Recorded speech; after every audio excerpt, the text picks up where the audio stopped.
A lot of the things that I hear from women is very much from a fatigue level. Fatigue seems to be the first thing that women kind of begin to twig that something's not quite right, where they talk about finding it hard to get out of bed or sustaining their energy, being able to last throughout the day, like sometimes needing a nap in the afternoon or just crashing out after lunch, whether they're at work or at home. So that begins to be a bit of the flag that kind of comes along. We're still laughing and learning with Nurse Practitioner Shiree Walker, who's been educating us on issues such as pelvic floors, menopause, and treating sun-damaged skin. Over chicken sandwiches and cups of tea with lots of sugar, we talked for hours recording these bites of wisdom, especially for women. Busy women, tired women, menopausal women, ageing women. If you're a busy woman and you're feeling run down, then take a seat at my warm table with Shiree and me. I'm just so pleased to have our nurse practitioner on tap today to tell us more about what we are experiencing in our hormones, in our bodies as we go through our daily craziness sometimes, which leads me to what we're going to talk about today, which is busy woman syndrome. Shiree, thanks for joining us. No worries. Thank you for having me again.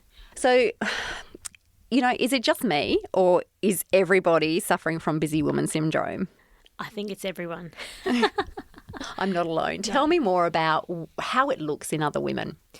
So it comes in varying degrees, I think, as to how busy we are and how much we're cramming into life. So a lot of the things that I hear from women is very much from a fatigue level. And that, like I said, can vary whether you... I'm not saying, children versus no children, but obviously children throw in a different thing into the equation, the time and effort needed running around with children as well.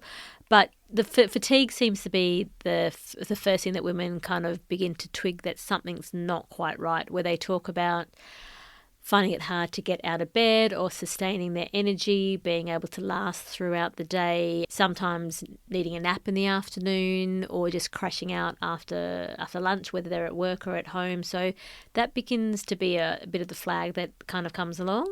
It can go to more extremes where people talk about more body changes, things like hormones, hair thinning, weight gain, all this side of things. But the fatigue and energy levels seems to be the main thing that people kind of begin to pick up on and go, what I used to do before to help that is not helping. So that gets to be a bit of concern to them. And then that might be the point where they might start going to see a GP or nurse practitioner or health professional just to kind of get a bit of help. And that's where it can kind of, I think, can make or break depending on what help they get or they don't get in some of the cases. Yeah, exactly. So describe what's happening in the body. We were talking over our chicken sandwich about adrenal fatigue. Yep. So tell me what that is.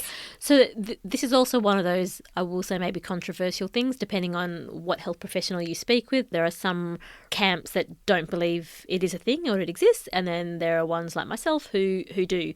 And so the easiest way to think about it is, so we've got these adrenal glands that sit on top of our kidneys, and they are really important in maintaining stress levels and cortisol levels in the body. So our body is always going from a very caveman or cavewoman perspective, going between a fight or flight mode or rest and digest. So that's where we're sitting. That's, get up in the morning, body's going into fight or flight mode, getting ready for the day, going to work, and then you might come home in the evening, getting ready for rest and digest, sleep, and we're in that cycle going round. When we have very busy lives or stressful lives or just increase in stress, our adrenals begin to fire. And so they're firing, and our body is kind of going into this fight or flight mode, but it becomes a bit continuous. We're not flipping into that rest and digest mode. So what happens is you've got these adrenal glands that are firing, your cortisol levels are going up and up and up, and we're not getting that break. And then eventually what happens over time is that your adrenals get fatigued, and then you've got no oomph left because then your cortisol levels they've gone up and then they've tanked. And that is when you find either women or men are in that beginning stages, or they're halfway through where the cortisol levels are high, or they're at that tank. Usually it's when they're beginning to tank that depending on the resilience in their body. Like I actually had a client of mine who was a psychologist for a very, very busy company, and we did some testing on her. And so one of the tests that we do is a saliva test where you collect saliva at 4 points throughout the day, and that actually measures your cortisol and hormone levels at 4 points, so we kind of get a bit of a pattern. Can I just go back one step and tell me what cortisol does? So cortisol is, like I said, it's our stress regulator in our body. So it does kind of get up and go and keep going, or in that it times off, like I said, very caveman, cavewoman, in that fight or flight response. Cortisol goes up, so your heart rate goes up, your pupils dilate, that very primitive response. And then when the threat is past, like we're not going to go kill the lion or be chased by a lion, cortisol levels will come down. And cortisol's a hormone in the body. Yes, produced by the body. Yeah, brilliant. Okay, yeah. sorry to be yes. bringing right back to basics here with my baby knowledge. Perfect. Great. You were talking about your client, and there were 4 main times that you were... Yeah, so we normally, in this particular test, is called the adrenal cortex and stress hormone profile, and that gives us a pattern of what's happening with your cortisol levels throughout the day. So she did have a pretty busy and stressful life, and when we got the cortisol results back, when I actually was interpreting her results, can I swear? Yeah. Why not? We'll bleep it. Yeah, I was sitting at home, like interpreting her results and writing up her plan, and I actually got her results and went, my husband was sitting on the couch with me, and I actually went, oh fuck, because this lady was red line, like all and you hadn't seen that before? No, like normally there'll be like an up and down, but yeah, she was in the graph. There's like there's like a green section, then there's an orange section, then there's a red section. She was like red, the danger zone, all the way through. So she was someone who, yes, was having the symptoms, but was functioning at a very high level and having a stressful job. So I actually swore, and when I saw it, I said, "This is what I said when I saw your results," and she's like, doesn't surprise me. Wow. You're in that fight or flight response, so they're firing, and then they will just tank, and then there's nothing left in the tank to give. And then that's when there's lots of other issues that can come on board, like the fatigue. For women, it can actually drop our progesterone levels as well. We call it like the progesterone steal. Progesterone for women is very relaxation, chill pill, helping with sleep, so potentially anxiety components related to it. But it's usually that not being able to get out of bed, potentially mood changes because the hormones or progesterone has dropped off, like feeling flat or low, can kind of have this knock-on effect. So is that something that you would recommend people do when they talk to their practitioner, is have that sort of testing 4 times a day, or is that something that you just offer for people who you suspect have got some sort of adrenal fatigue? So I guess, like I said, it is a little controversial in the testing because it's not necessarily in primary healthcare, so GP land. It's not necessarily something that's recognised or a test they do unless it's someone who is maybe working in an integrative or functional medicine field as well. So that is something. Sometimes you can do it just on bloods because you can do cortisol blood levels and hormones as well on blood. So that is something they might be able to do, but that just test the cortisol level. Usually we say get it first thing in the morning, so before 8 o'clock, so get that done. And we can get an indicator of that, especially if money and budget is an issue as well. So that's something that can be done blood-wise with a GP who is open to that as well. Or you can go down the more integrative medicine where we would look at doing the saliva testing and getting an idea, because we can kind of see when it's peaking and troughing, or how extreme, or are we mid-level where things are progressing to. And what happens if you, long term, if you're sustaining your cortisol levels at that high danger zone for so long, what happens to your body and your mental health? So I feel that you just really just get into this fatigue, and this is where I begin, like people, and I'm not saying this is the reason, but when people are trying to get diagnosed with chronic fatigue, it is a very hard pathway for them to actually be diagnosed down that line. And the treatment and management is, I'm not an expert on that, but I begin to wonder is if we actually had done some of this testing and seen what was happening, can we actually stop that diagnosis or maybe reverse some of their symptoms?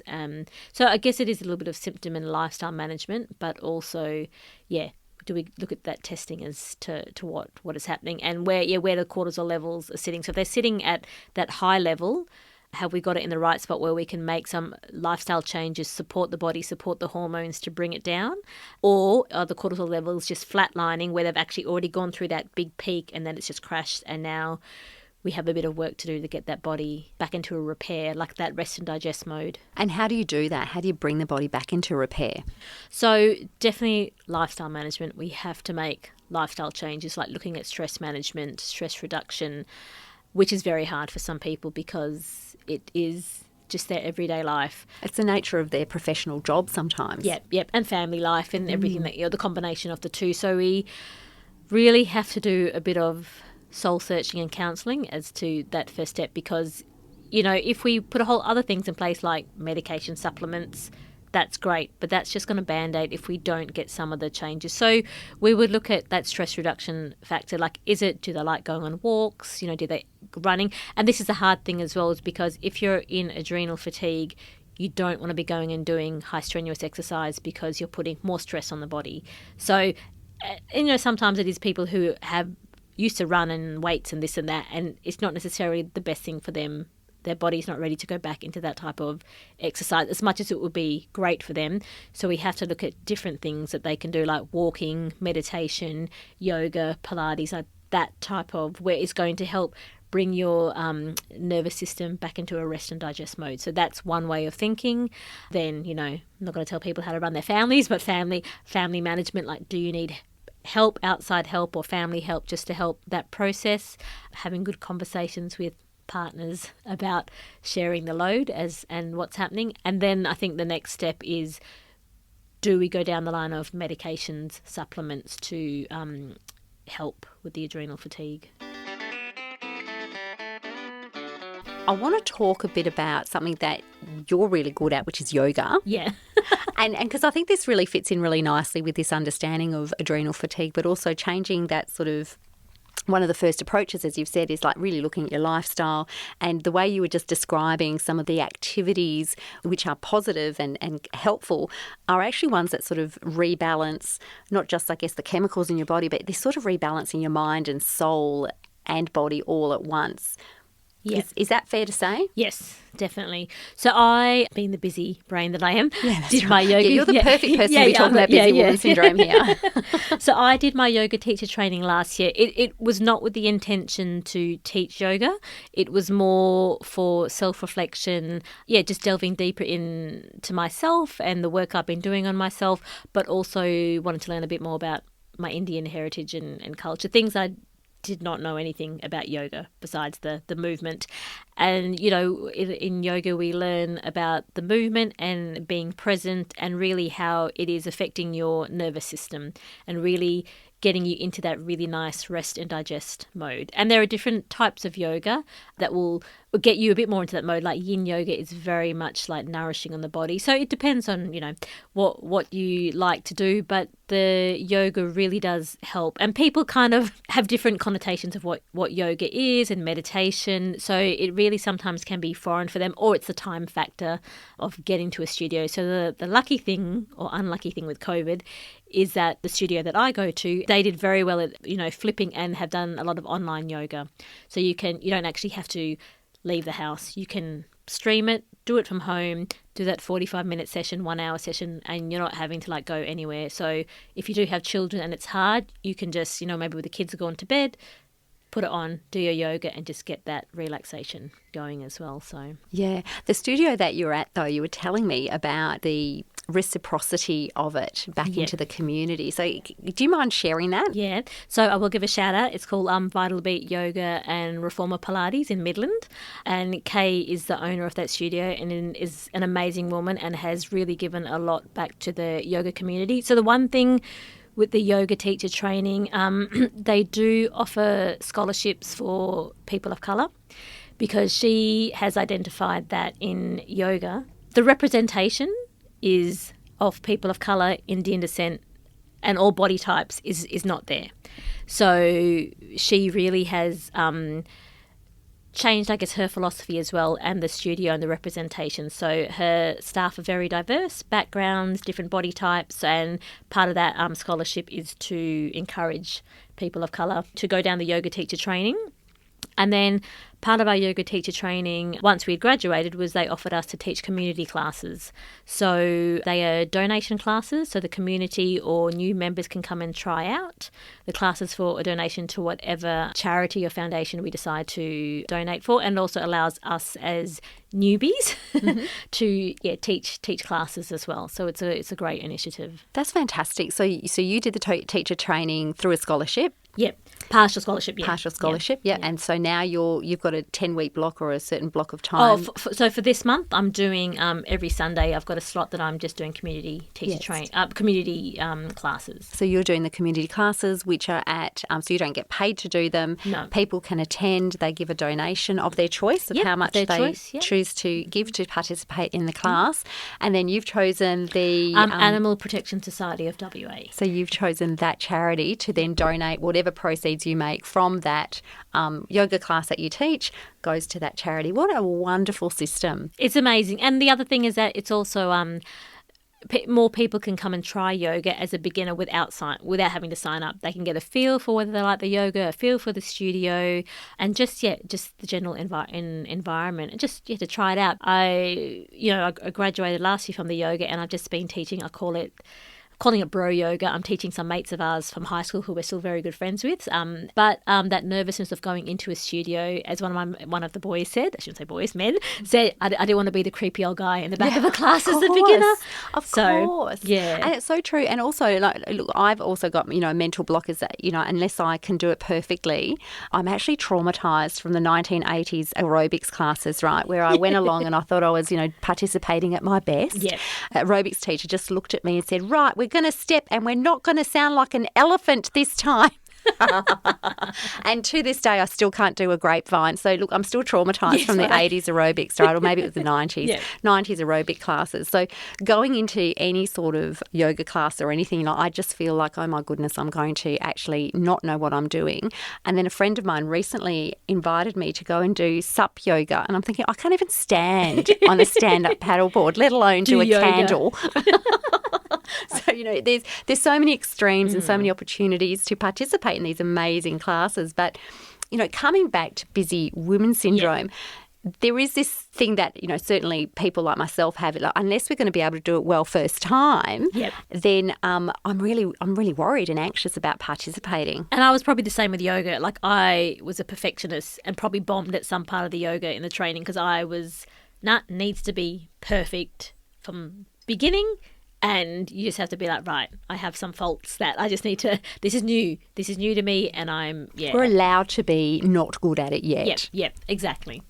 So, yeah. Oh, that's fantastic. Look, I'm really excited for that. And so anyone in that area, where is it, Midland? Midland, or if you want to travel, I've got it. Yeah, brilliant. Okay, all right. So we'll keep that one in our back pocket. We'll put some notes in the podcast notes about that yoga place, because that is just a wonderful contribution to the community, and I love the reciprocity of that, as I said. As we've just been unpicking that, this understanding of having to be perfect at things, and I think that comes back to busy woman syndrome and this understanding that, gosh, have you had your 8 glasses of water today? And have you walked your 10,000 steps today? Have you had your fruit? Have you had your 5? Yeah, so 2 fruit and 5 veg. Have you done that? So we've almost got a checklist of how we're supposed to actually live our days every single day. And if we don't achieve all of those milestones, all of a sudden we're a failure. So we push and we push and we push. And again, our system goes into overload to try and do these things that we're supposed to do. Yeah, exactly. Sonia, now's a good time. We did have a chat about my experience, and I guess the reason I'm often happy to share it is because myself, as a health practitioner myself, that I didn't pick up the signs of what ended up being adrenal fatigue for myself. So I, as I said, busy woman myself, was in retrospect now and I kind of go, I can't believe that I did that. I was working shift work in the emergency department. I was finishing my master's degree, so part of that was studying as well as doing a 200-hour internship on top of working. And my husband was working away at the time. So bit of a... Just all at the same time. But, just kind of got on with it. And then graduated, finished, and then kind of crashed and burned. But what it for me, the symptoms were I was just getting more and more tired, where I used to be able to get up at 5:30 in the morning, go see my personal trainer, do a 1 hour, 2 hour session, come home, be good. I would go to the sessions, feel great when I was there, come home, have my breakfast, and there's like tank, like I was gone for the rest of the day. Not being able to get out of bed, like just wanting, the more I slept, the worse I felt. And then in my head I was going, am I getting depressed? Is there, what's happening? And I was going to ask that. So how intertwined is adrenal fatigue and depression or mental health issues? I think, to do with the changes in the hormones. So for women, I think I mentioned before, like your progesterone levels can drop off, which then lack of progesterone can cause these mood changes, anxiety being one of them. So, or feeling flat or low, which is maybe more to do with the adrenals and the cortisols. Yeah. But who can say? It's That's exactly. right, exactly. Yeah. So you were feeling low and flat and worried that you might be down that depression path. Yeah.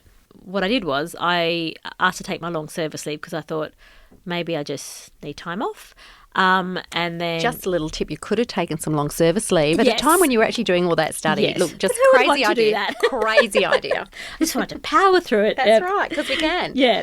So took my long service leave, went and saw my GP and kind of said, like, I'm really tired. I don't know what's going on. I think we did some bloods. Everything was normal. So I just got told, go on holiday.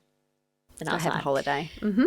Right. Yeah. So I was like, that's not really gonna cut it for me. And then I started doing a bit of exploring and found a GP who does integrated medicine and started to see them. So what's integrated medicine? So integrated medicine, best way to describe it is because it sometimes gets a bad rap, but I think it's looking outside the box. It's where we do like different testing, and then we will sometimes do little things outside the norms of conventional medicine, looking at supplement support, the hormone replacement therapy, doing a deep dive. So we're very much doing the testing and not guessing what's happening, and then giving you a plan from there. And the parameters with integrated medicine as well, things like your vitamin D, iron levels. So we have, like when you get a blood test done, what the parameters should be or what is normal in normal medicine. We might like it to be a bit more optimized to get the best for someone. Right. So I guess that's the best way, talking about it, is that we're kind of looking outside the box. We're looking at the whole person. We're getting levels in the body to be really optimized to function as best we can. So that's why. So I went to see GP, but did into integrated medicine as well. We did a whole bunch of testing. So it wasn't a cheap venture, but I was like, I'm desperate. I just need something to happen. And yep. Did the saliva testing, so that came back with adrenal fatigue. So my levels were all low. My testosterone was next to nothing. My vitamin D was low. So all these things were like all the indicators pointed in the same direction. Yeah.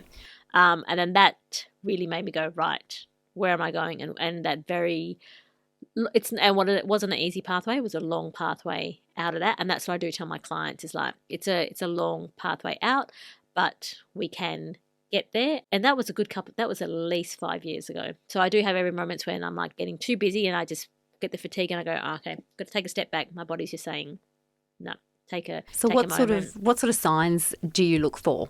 So for me, I just get this tiredness and I can normally last through the day, but sometimes I will just need a nap in the afternoon. And that's when if I've had like a busy couple of days. So I've very much had to learn on my days off not to plan a whole bunch of things like this, and which is what just very norm for me. It was like, I need to do this, I'm going to visit this one and have a coffee, and be like, no, just have to take a step back and really begin to protect my time, and really value my time and what I was putting it towards. So now I'm really just focused more on myself, my home life, my health. That's where I need to sit in that zone and just take that step back. But mainly for me, it's the tiredness, because I can have great days where I'm like, and I don't do really a lot of strenuous exercise anymore. I will, do my yoga and Pilates, but walking is great because it's low impact, but I'm still getting out and about, walking the dogs or meeting friends to walk or just walking on my own. But I am also doing a bit of that almost meditation because I do find walking out in nature, so that meditative practice as well. Brilliant. And it's good to know our own signs to what to look for so that we don't fall back into that trap over and over again. Yeah. And to not think that that's normal.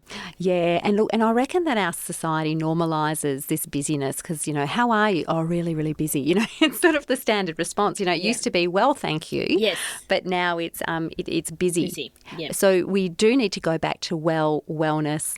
I am well and I'm doing everything I can to be well. Yep, definitely, to optimize the best I can. And that is, I think, the hardest thing for people to do, is just to optimize it and say no. Yes. Gosh. That is probably the primary thing, to say, not take anything else on and just say no. And Or we can flip that, say yes to yourself. Yes. Say yes to what is actually going to be healthy and cause wellness for yourself. Yep. Because then ultimately you can say yes to other things later down the track. Yep, exactly. Yeah. Oh, Shiree, again, always learning something from you. I really appreciate your time again today. And stay well, be well, don't be busy, be well. Be well, exactly.